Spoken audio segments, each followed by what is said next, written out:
जगदीश प्रसाद जी चुपचाप बैठे हुए बड़ी बहू गीता की बातों को सुनते जा रहे थे। लग रहा था कि किसी भी समय वो अपना धीरज खो बैठेंगे, पर किसी तरह उन्होंने अपने आप को काबू में रखा हुआ था। गीता थी कि अनवरत बोलती ही जा रही थी। बात बस इतनी सी थी कि पिछले 3-4 दिनों से जगदीश प्रसाद जी के दांतों में कष्ट हो रहा था। दर्द से बेहाल थे वे। डॉक्टर को दिखाया तो उसने दांत को निकलवाने की सलाह दी थी, पर दर्द के कारण ये संभव ना था। अतः डॉक्टर ने दर्द कम करने की दवा दी थी और कहा था कि दर्द खत्म हो जाए तभी दांत निकाला जाएगा। दांत दर्द की वजह से वे कुछ खा पी नहीं रहे थे, इसीलिए बहू को खिचड़ी बनाने के लिए कहा था, पर उसने 2 सूखी चपाती और सूखी सब्जी बेटे के हाथ भिजवा दी थी। जगदीश प्रसाद जी ने थाली को हाथ भी नहीं लगाया और अब बहू गीता जोर जोर से चिल्ला चिल्ला कर बोल रही थी कि जब खाना ही नहीं होता है तो पहले से ही बता दिया करो, कितना भी करो इनके नखरे नहीं खत्म होते। वो ये बात समझने के लिए तैयार ही नहीं थी कि दांत दर्द की वजह से ससुर जी चपाती चबाने में असमर्थ है और गुस्से में थाली उठाकर बाहर चली गई। जगदीश प्रसाद जी ने एक गहरी सांस ली और अपनी छड़ी उठाकर अपने लंगोटिया दोस्त कैलाश नाथ जी के घर की ओर चल दिए। आज उनका दिल बहुत उदास था। अपनी दिवंगत पत्नी की याद उन्हें आने लगी और सड़क के किनारे बसे एक बेंच पर वे बैठ गए। अतीत ने तीव्रता के साथ उनकी यादों में प्रवेश किया। जगदीश प्रसाद जी सरकारी कार्यालय में सेवारत थे। उनके 3 बेटे थे, अनिल, सुनील और राजेश। तीनों ही पढ़ने में अच्छे थे। उनकी पत्नी कांता एक कम पढ़ी लिखी लेकिन मेहनती व स्वाभिमानी स्त्री थी, जो कुशलता के साथ उनके घर का संचालन करती थी। मितव्ययता क्या होती है, यह जगदीश प्रसाद जी ने पत्नी से ही सीखा था। इसीलिए महीने के अंत में अपनी पूरी पगार वो पत्नी के हाथ में सौंप देते थे और खुद निश्चिंत हो जाते थे। घर के मामले में वे कभी भी नहीं बोलते थे, पर पत्नी को जब भी उनकी सलाह की जरूरत होती तो वे हरदम उसके साथ होते थे। समय के साथ उनकी उन्नति होती गई और बच्चे भी अच्छी शिक्षा प्राप्त कर चुके थे। अपने जीवन काल में उनकी पत्नी ने एक जो सबसे अच्छा काम किया था वो था मकान बनवाना। शहर की एक अच्छी सी कॉलोनी में उसने अपने सपनों का संसार बसाया था। जगदीश प्रसाद जी ने ऑफिस से लोन लेकर, कुछ दोस्तों से मदद लेकर पत्नी के इस सपने को पूरा किया। पहले मकान 1 मंजिला था। जब बच्चे बड़े हो गए तो जगदीश प्रसाद जी ने हिम्मत करके मकान की 2 मंजिलें और भी बनवा दी। उनके तीनों बेटों की शादी हो गई थी और तीनों बेटों के 2-2 बच्चे भी हो गए थे और अब जगदीश प्रसाद जी अपने छोटे बेटे के साथ निचली मंजिल पर रहते थे। अनिल व सुनील दूसरी और तीसरी मंजिल पर रहते थे। रसोइयाँ सबकी अलग अलग थी। बस त्योहार वाले दिन सब एक जगह इकट्ठे होकर त्योहार मनाते थे। मुंह से तो कोई कुछ नहीं कहता था, पर राजेश जी की पत्नी को बहुत तकलीफ होती थी कि सारा काम मुझे ही करना पड़ता है। दोनों भाभियां बस हाथ हिलाने के लिए आ जाती है। उधर दोनों का कहना था कि भाई रसोई तो तुम्हारी है तो जिम्मेदारी भी तुम्हारी है, पर ये बातें कभी भी झगड़े का रूप धारण नहीं कर पाती थी, क्योंकि कांता जी खुद भी एक मेहनती महिला थी जो उम्र के इस दौर में भी चुस्त दुरुस्त थी। सारा दिन कुछ न कुछ करते रहना उनकी आदत थी। इसी कारण काम को लेकर भव्य उन पर ही निर्भर थी। जगदीश प्रसाद जी जब भी अपनी पत्नी के साथ बैठते थे तो कहते थे कि अब हमें किसी प्रकार की चिंता नहीं है, पेंशन तो आएगी, बस हमारा गुजारा आराम से हो जाएगा। जवानी में जो सपने मैं तुम्हारे पूरे नहीं कर पाया वो अब करूँगा। और पत्नी हल्के से मुस्कुराकर अपनी सहमति प्रकट कर देती थी। पर जगदीश प्रसाद जी का ये सपना कभी पूरा नहीं हो पाया और एक दिन पत्नी उन्हें अचानक छोड़कर हमेशा के लिए चली गई। जगदीश प्रसाद जी की तो जैसे दुनिया ही उजड़ गई, पर होने को कौन टाल सकता था। जिस पत्नी के इतने यत्न से मकान की नींव बनाई थी उसमें अब दरारें पड़नी शुरू हो गई थी। हालात इतने बदल गए थे कि त्योहार के समय एक दूसरे को बधाई देने में भी सबको कष्ट होने लगा था। सब अपनी अपनी गृहस्थी में मस्त हो गए थे। एक अकेले जगदीश प्रसाद जी ही रह गए थे जो सब कुछ समझ रहे थे, पर उम्र के इस दौर में अपने आप को असहाय सा महसूस करने लगे थे। 2 दिन पहले ही वो जब अचानक घर में घुसे तो उन्हें बेटों व भवों की आवाज़ आती सुनाई दी। कौतूहलवश वे चुपचाप खड़े हो गए और उनके दुख का ठिकाना ना रहा जब उन्होंने सुना कि तीनों बेटों ने उन्हें 2-2 महीनों के लिए बांट लिया है। छोटी बहू को शिकायत थी कि जब मकान में सबका बराबर हिस्सा है तो पिताजी की सेवा में भी सबका बराबर हिस्सा होना चाहिए। मैं भी थोड़ा आज़ाद रहना चाहती हूँ, जो पिताजी के कारण संभव नहीं हो पा रहा। तकलीफ तो सबको हो गई थी, पर कोई चारा ना था और अब जगदीश प्रसाद जी 3 हिस्सों में बट गए थे। जिंदगी यूं ही चलती जा रही थी। 2 महीने कभी एक बेटे के पास, फिर दूसरे और फिर तीसरे के पास।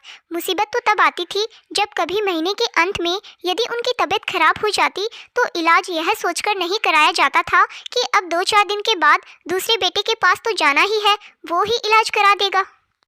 आज जगदीश प्रसाद जी के सब्र का बांध टूट गया था। 2 दिन पहले ही उन्होंने दांत निकलवाया था। उनका दिल कुछ मीठा, कुछ गरम, कुछ नरम खाने का हो रहा था। उन्होंने अपनी मंझली बहू को हलवा बनाने के लिए कहा तो अलका का जवाब था कि मैं अभी खाली नहीं हूँ, आपको और कुछ तो सूझता नहीं है, इस उम्र में भी खाने की पड़ी है। 2 दिन के बाद मोना के पास जाएंगे तो वहीं खा लेना, मैं किटी पार्टी के लिए लेट हो रही हूँ। और जगदीश प्रसाद जी के सब्र का पैमाना छलक गया। आज तक वो अपने बेटे बहुओं की सब ज्यादतियां बर्दाश्त कर रहे थे, पर आज तो हद ही हो गई। आंखें आंसुओं से भर गई और वे कैलाश जी के घर चल दिए। कैलाश जी उनके बचपन के मित्र थे। शिक्षा प्राप्ति से लेकर सेवानिवृत्ति तक दोनों साथ ही रहे। कैलाश नाथ जी थोड़े व्यवहारिक बुद्धि वाले व्यक्ति थे। वे दिल से नहीं दिमाग से सोचते थे। उन्होंने अपने दोस्त को कई बार समझाया भी था कि थोड़ा रोब रखा करो, किस बात की तुम्हें कमी है, मकान अभी तुम्हारे नाम है।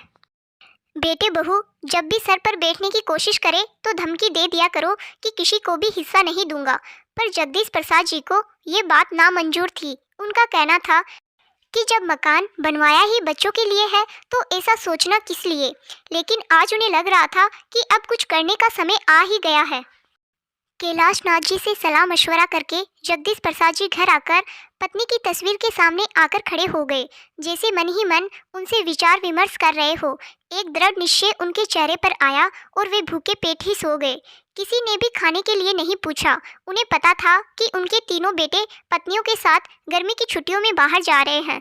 किसी को भी यह ख्याल नहीं था कि पिताजी क्या खाएंगे, कैसे रहेंगे। जगदीश प्रसाद जी ने भी कुछ नहीं कहा। उन्हें अपनी योजना को अंतिम रूप देने का अवसर मिल रहा था।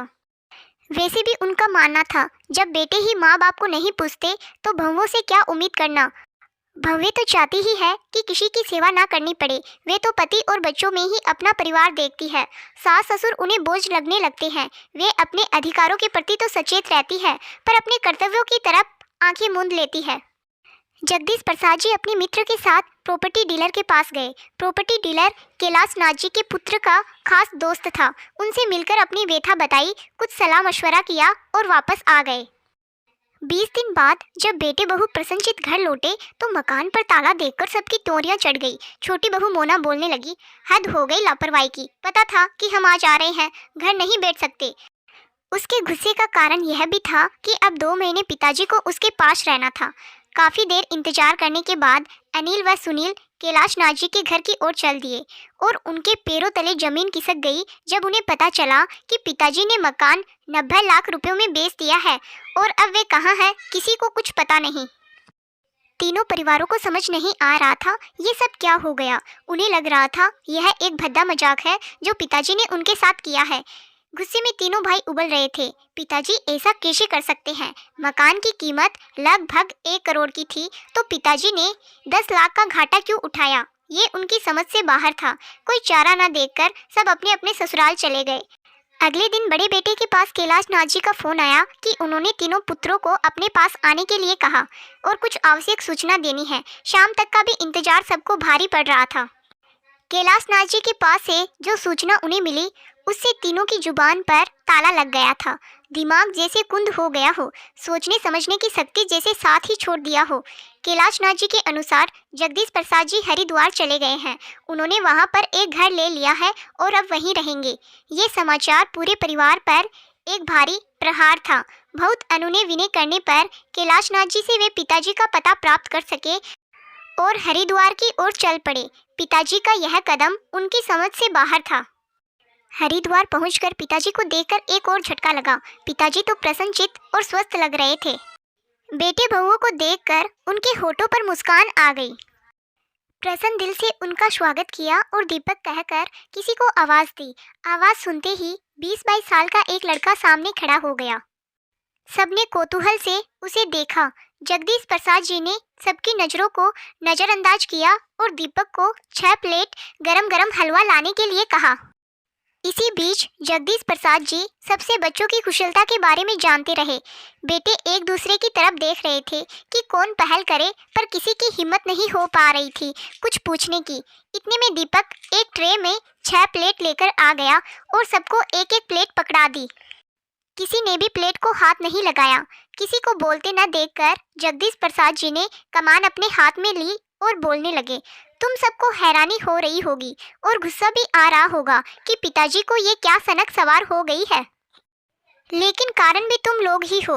मैंने और तुम्हारी माँ ने तुम लोगों को कभी भी किसी प्रकार की कोई कमी नहीं आने दी। तुम्हारी माँ ने मेरी एक अकेली तनख्वाह से कितनी कुशलता से घर को चलाया, ये मुझे तुम सबको बताने की ज़रूरत नहीं है। और आज मुझे ये कहने में कोई भी शर्म नहीं है कि उसने अकेले तुम सभी को अपने प्यार से बांध कर रखा था, पर तुम 6 लोगों ने अपने एक बाप को ही किस्तों में बांट लिया। पर चलो कोई बात नहीं, कम से कम 2 वक्त की रोटी तो शांति से दे सकते थे, पर वो भी नहीं हो पाया।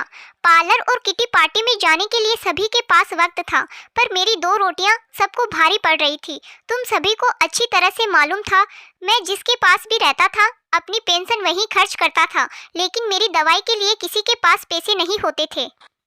तुम सबको अपने अधिकार पता थे, पर इस बूढ़े के प्रति तुम्हारे कुछ कर्तव्य भी है, यह तुम में से किसी को भी याद नहीं रहा। और फिर जब मेरे बेटे ही ऐसे हैं तो बहुओं से मैं क्या उम्मीद रखूं? कहते कहते जगदीश प्रसाद जी का गला रुंध गया। तीनों बेटे बहुएं नजरें झुकाकर बैठे रहे। जगदीश प्रसाद जी ने दोबारा बोलना शुरू किया। मेरा ये फैसला तुम्हें पसंद नहीं आएगा, ये मैं जानता था, पर इसकी जिम्मेदार भी तुम लोग हो।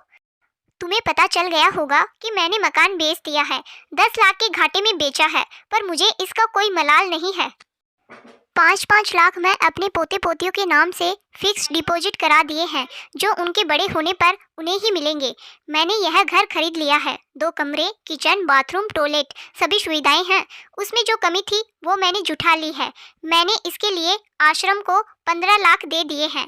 मेरे मरने के बाद यह घर आश्रम की संपत्ति हो जाएगा। अभी अभी जिस लड़के को तुमने देखा है वो एक अनाथ लड़का है जो अब मेरे साथ रहता है। मैंने एक स्कूल में उसका नाम लिखवा दिया है, पढ़ता भी है और मेरी सेवा भी करता है। 2 लाख रुपए मैंने इसके नाम से भी जमा करा दिए हैं। बाकी जो बचा, कितना बचा उसका हिसाब तुम लगा लो, मैंने बैंक में जमा करा दिए हैं। बैंक से जो इंटरेस्ट आएगा और मेरी पेंशन से मेरा और दीपक का खर्च आराम से चल जाएगा। अब तुम लोग मेरी तरफ से तो पूरी तरह आज़ाद हो, जैसे चाहो वैसे रहो। यह सब कहकर जगदीश प्रसाद जी चुप हो गए और आराम कुर्सी पर बैठकर अपनी आंखें बंद कर ली। तीनों बेटे बहुओं को समझ नहीं आ रहा था कि पिताजी की इन बातों पर अपनी क्या प्रतिक्रिया प्रकट करे, और सामने पड़ी हलवे की प्लेट को देखकर अलका सोच रही थी कि एक प्लेट हलवे की कितनी बड़ी कीमत सबको चुकानी पड़ गई है।